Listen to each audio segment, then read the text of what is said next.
Saya akan mengingatkan kepada teman-teman bagaimana Magnus Carlsen dibuat tak berdaya oleh Ding Liren, juara catur dunia saat ini. Pertandingan ini tahun 2019 teman-teman, Single Cup 2019. Saya tegaskan lagi, ini sangat rekomendasi buat kalian. Langkah taktikal ataupun jebakan yang dipersiapkan oleh Ding Liren membuat Magnus Carlsen seperti berharap sebuah kemenangan. Tetapi faktanya berbeda. Siapkan konsentrasi tinggi. Saya akan menganalisisnya dengan sesederhana mungkin. Sebelumnya jangan lupa subscribe. Selamat menyaksikan. Magnus Carlsen memegang buah putih. Dia memulai dengan memainkan pion ke E4. Ding Liren pion ke E5. Putih kuda ke F3 dan hitam kuda ke C6 membawa gajah penempatan ke B5. Terjadilah pembukaan Ruy Lopez. Dibalas dengan Ding Liren memainkan pion ke A6 variasi Morphy Defense.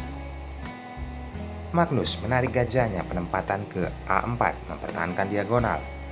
Kali ini Ding Liren penempatan kuda ke F6 menyerang posisi pion dan itu dibiarkan teman-teman. Karena apa? Ada benteng nantinya bisa ke E1. Ding Liren tidak memukul pion, tapi mengeluarkan gajah ke E7 persiapan rokade sayap raja. Balasan dari Magnus Carlsen memainkan pion ke D3 menjaga pion lini senternya. Kali ini ada pion menyerang posisi gajah dan persiapan untuk gajah Piancento ke depannya. Gajah petak putih pun dipukul mundur ke B3. Permainan berlanjut, pion D1 langkah ke depan. Dan Magnus Carlsen memainkan pion C1 langkah, persiapan menarik gajahnya jika diancam oleh kuda. Ding Liren langsung mengancam posisi gajah tersebut, tetapi seperti yang saya katakan, Magnus Carlsen sudah mempersiapkan ruang bagi gajahnya. Dia menariknya ke C2. Bagaimana kelanjutannya teman-teman? Pion ke C5 dimainkan oleh hitam. Putih memainkan pion ke D4 mengajak pertukaran dan terjadilah pertukaran pion di lini center. Dengan kondisi seperti ini, Ding Liren rokade sayap raja. Magnus Carlsen memainkan pion ke H3 menghambat pergerakan kuda ke G4 ataupun gajah. Kali ini benteng ditempatkan ke jalur E8. Ada pion ke D5 menutup pergerakan posisi pion lini center. Gajah ditarik ke D7. Yaps, membuka ruang bagi jalur C ya, bisa ditempatkan nantinya ke C8. Bagaimana di sini Magnus Carlsen langsung menaikkan kudanya ke C3 dan menteri dipindahkan ataupun bergeser ke jalur B8 berharap benteng yang ada di E8 yang bergeser ke jalur C8. Yaps, penempatan gajah ke D3 membawa benteng ditempatkan ke C8. Magnus Carlsen menurunkan kudanya ke E2, manuver nantinya jika memungkinkan ke G3 jika kita pantau. Kali ini penempatan kuda juga mengambil posisi yang baik, bisa ditempatkan nantinya ke C5 oleh hitam. Dan pion ke G4 mendobrak dari sisi sayap raja menggunakan pion. Bagaimana Ding Liren merespon? Memainkan posisi kuda langsung ditempatkan ke C5 dan putih kuda ke G3. Kali ini posisinya telah terjadi pertukaran perwira disambut oleh menteri. Pion B4 dimainkan. Magnus Carlsen berharap bisa penempatan gajah ke B5, tetapi ada benteng mengantisipasi ancaman itu dan menteri mengajak pertukaran. Magnus menolak dengan posisi seperti ini, menurunkannya kembali ke D1. Ding Liren langsung posisi benteng ke C7 berharap bisa menumpuk di jalur C. Kita pelajari teman-teman, setelah gajah ke E3, Ding Liren menumpuknya di jalur C. Apa tujuannya?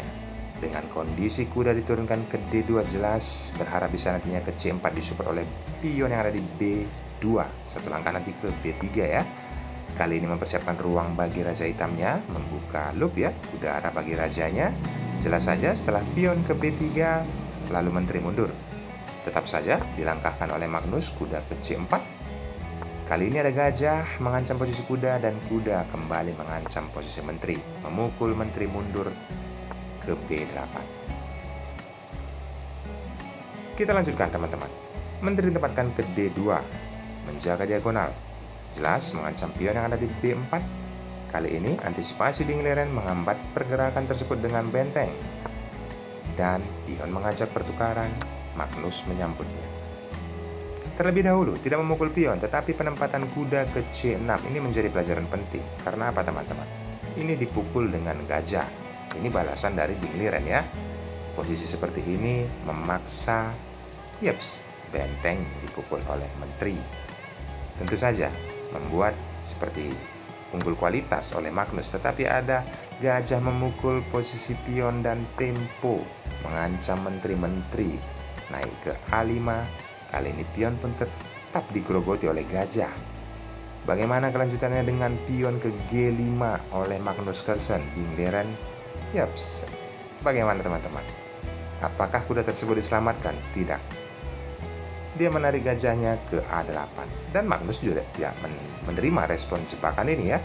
Dia memukul pion yang ada di A6 dengan menteri. Karena apa? Coba kita pelajari. Kenapa tidak pukul saja kudanya dengan pion? Jika itu dilanjutkan teman-teman, ini partai Scotfield Cup. Saya informasikan, hitam hanya berharap bisa seri. Dan ini posisinya akan terjadi. Posisi Magnus harus menang. Jika dia seri, maka yang unggul ataupun yang juara adalah Dingliren.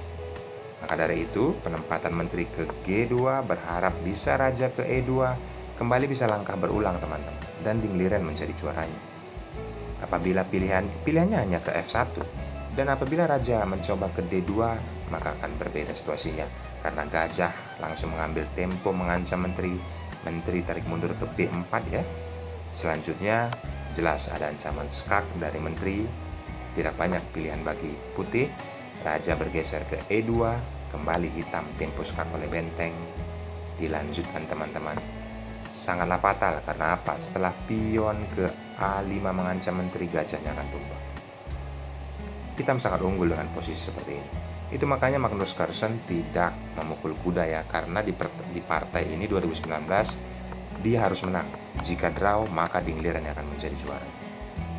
Permainan berlanjut, tidak memukul kuda dengan pion, tetapi Magnus memukul pion dengan menteri. Dingliren langsung saja mengambil langkah kuda ke D5. Bagaimana respon dari Magnus Carlsen penempatan gajah mengancam menteri dan menteri ditarik ke C7, menumpuknya dengan benteng di jalur C. Kali ini ada ancaman dari benteng di jalur C, dipukul saja oleh Dingliren. Pertukaran satu menteri terhadap dua benteng terjadi di papan teman-teman.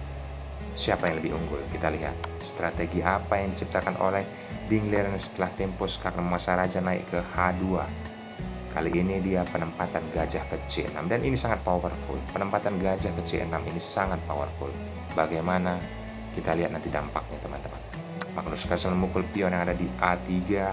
Kali ini pion juga dipukul oleh gajah sekaligus melindungi benteng yang ada di C1. Lagi-lagi Magnus Carlsen tergiur dengan pion yang ada di D6. Dia memukulnya dengan menteri, berharap bisa gajahnya nanti ditempatkan ke C5 ya, mensupport menterinya untuk ancaman skakmat nanti di F8. Dan Dingliren membiarkan hal itu teman-teman, penempatan gajah mengepin posisi kuda ya. Dan kita lihat Magnus Carlsen memainkan gajah ke C5. Apa yang dilakukan oleh juara catur dunia saat ini?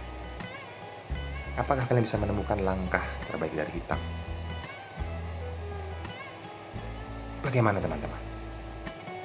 Ini yang dilakukannya, penempatan kuda ke E7 dan Magnus Carlsen menyerah.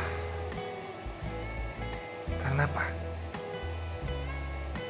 Kuda melindungi gajah dan gajah sedang mengepin posisi kuda. Perhatikan teman-teman, tidak banyak pilihan. Karena apa? Jika kita berpikir seperti pemain biasanya ya, kita coba beranalisis dulu.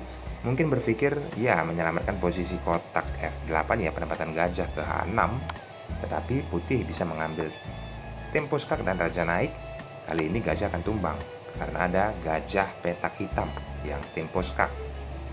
Tidak terlebih dahulu memukul gajah, ada ancaman lebih berbahaya kembali. Tidak banyak pilihan. Tempo skak seperti ini, raja hanya bisa ke E6 dan skak mat di D6. Luar biasa teman-teman.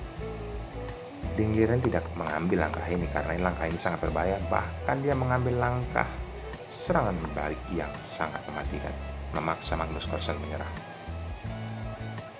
Jika mencoba memukul kuda, maka raja akan tewas. Luar biasa teman-teman.